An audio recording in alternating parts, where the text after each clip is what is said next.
Hi, this is Luke from Total Parts Pro, delivery for 2009 Isuzu D-MAX, stock number 7082. It's run from 10 2008 to the 5th of 2012. It has a 4JJ1 3-litre 4-cylinder turbo diesel engine backed by a 5-speed manual transmission. This is 4JJ1 3-litre 4-cylinder turbo diesel engine. Left front 15-inch factory maggot tyre, left hand door mirror, left front and left rear door no dents, left rear 15-inch factory maggot tyre,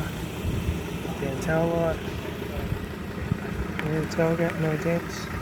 right hand tail light, right rear 15-inch factory maggot tyre, right rear door no dents, right front 15-inch factory maggot tyre, left front door cone, master switch, center console lid, manual gear shifter, heater AC controls, factory single stack stereo, interior mirror, front courtesy light sunglass holder, left front sun visor, right front sun visor,